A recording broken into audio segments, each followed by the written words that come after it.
So you're considering opening a home to help people with disabilities and you have questions. This video will help answer some of your questions and probably generate some additional ones to ask. It will cover what life looks like in a group home, information on being an owner-operator of an APD foster or group home, how to get approved to provide services to those we serve. So let's get started. This next part is a description of facilities and who we serve. So where are group homes located? Group homes are located within everyday neighborhoods and residential communities throughout Florida. They are not located in clusters of other group homes or near other locations where individuals with developmental disabilities receive other services.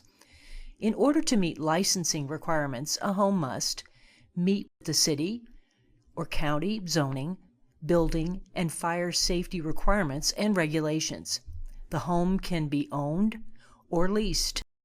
A home can be licensed for 1 to 3 people, called a foster home, or 4 to 15 people, called a group home, although most homes are licensed for no more than 6 people. It is critical to contact your local APD office early on to talk with them about the needs in your area. They can help you understand what those needs are, as each area does have its own unique needs. Whom do we serve? In order to live in an APD licensed home, a person must have one of the following developmental disabilities: autism, cerebral palsy, spina bifida, intellectual disabilities, Down syndrome, Prader-Willi syndrome, and Phelan-McDermid syndrome. These disabilities must have occurred prior to age 18 and the person determined eligible by APD. Additionally, children aged 3 to 5 who are at a high risk of developmental disability may also be served by the agency.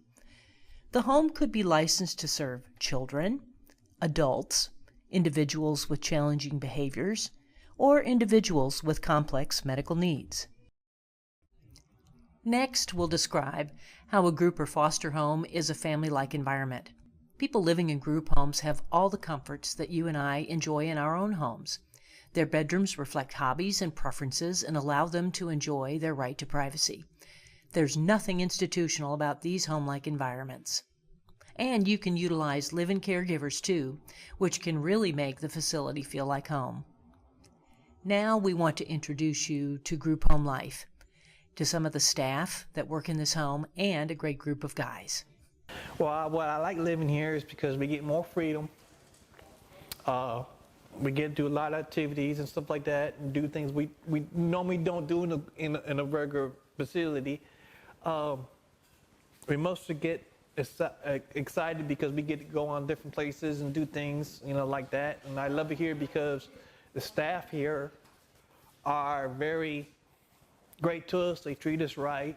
I love to help because I love this place because they're teaching me some new things that I ain't never learned in my past, in my life.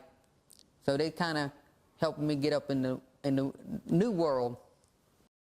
The next part is about the group home business. Before going into details about the application process, it is important to know how you will get paid. One form of payment is room and board for the APD client, which covers their housing, utilities, and food. APD clients generally receive a monthly third-party benefit, such as supplemental security income or Social Security disability benefits from the Social Security Administration. The monthly room and board payment is calculated by taking out the client's personal needs allowance from their third-party benefit first, and then the allowable amount for room and board. The current room and board payment information can be found on our website. Please see the address on the screen. You will also receive payments for providing services to the clients, such as residential habilitation and transportation, and other services that you enroll to provide. These services are billed through the Medicaid waiver and are paid to you, the provider. You can find the provider rate table on our website. Please see the address on the screen. When opening a group home, there are 4 main tasks to complete. Apply for a facility license. Apply as a Medicaid waiver provider, provider enrollment. Apply for your Medicaid ID number so that you can bill for services. and ensure that your home meets the Center for Medicare and Medicaid Services, or CMS, requirements. It is very important that the license and waiver provider applications happen at the same time. The application for a Medicaid number is a step within the Medicaid waiver provider application process. Please be aware that these processes can take 6 months or longer to get everything completed. So let's talk about the APD Facility License application. The following is a high-level overview of what is needed in the facility license application process.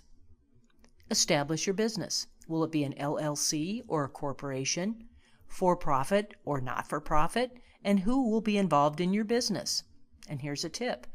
When thinking about whether to have a partner in your business, consider that it can be very beneficial to have someone help with the workload and also for succession planning. Also, nonprofit organizations may be more likely to be eligible for grants and loans. You'll need to prove that you are financially able to operate the facility and business before you start to receive income from the new business. Since individuals choose their provider, it could be months before you start receiving income, while at the same time experiencing upfront costs of opening the home. You'll need to complete successful background screenings. Create a budget that reflects projected income and expenses for the new facility. You'll need to acquire a property. Will you lease a home or purchase one? The home can't be a mobile or manufactured home. And consider the setting and neighborhood of the home before selecting a property. And talk with your local APD office for guidance early in the process. Work with your city and/or county officials regarding regulations, zoning, and permits. And you will also need to work with the fire marshal for fire and safety requirements. And there may be a sprinkler system and fire alarm required for the group home. Read and follow regulations that govern the business, such as Florida Administrative Codes Chapter 65G2, 65G7, and 65G8, and Florida Statutes Chapter 393. Utilize organizational skills to run a business and manage personnel. Hire a good manager, or you may choose to take on the role yourself. And a very important one is hiring good staff. This will require employee applicants to pass background screening and provide references. Checking references is very important to determine whether the applicant has the temperament, good work ethic, and ability to work with the APD clients. Martha Harris is the program supervisor for Celebration Group Homes. She has 20 years of experience and is going to share how to make your group home business a success.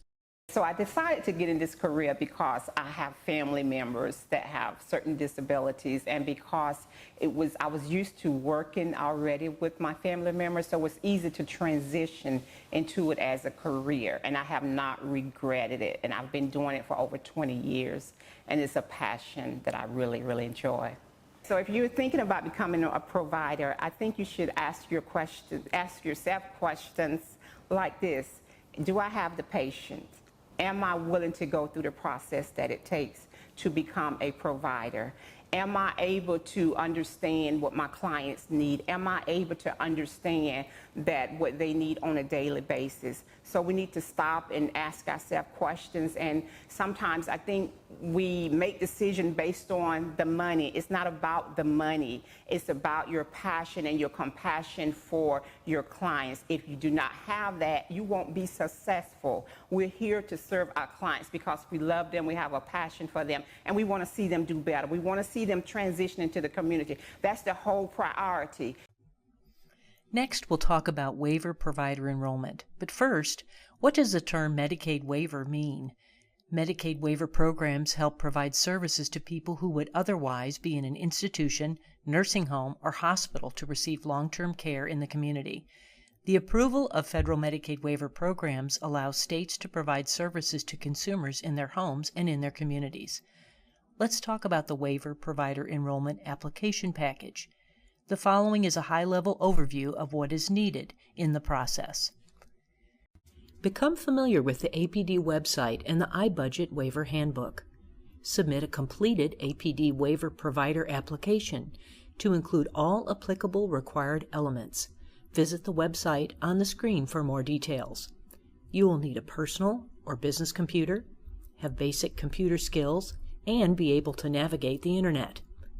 You will need to successfully obtain an HCBS Medicaid provider number from the Agency for Healthcare Administration, or ACA. This is a step in the provider enrollment process. And complete all applicable trainings. Next, we'll talk about the Centers for Medicare and Medicaid Services, or CMS certification. The Centers for Medicare and Medicaid Services have specific standards in which all APD licensed homes must be in compliance before the license is approved. These standards ensure that the settings are home and community-based and fully support the person's rights within the home and with accessing the greater community. Additionally, these standards promote individual choice in decision-making and ensuring the person's rights of privacy, dignity, respect, and freedom are fully supported. Each region has a CMS compliance specialist who will work with you in making sure that your home meets the CMS standards before licensure is completed. And please note that the previous lists are not a complete list of requirements for approval. So the next step is to contact your regional APD office. And to find contact information, you can go to our website at www.apdcares.org and follow along on the screen. You'll select locations, select your region, and find provider enrollment information for email and/or a telephone number, and then get in touch to get started. There's also some other helpful links here on the page that you might want to take advantage of. We thank you for viewing this today, and we hope to hear from you soon.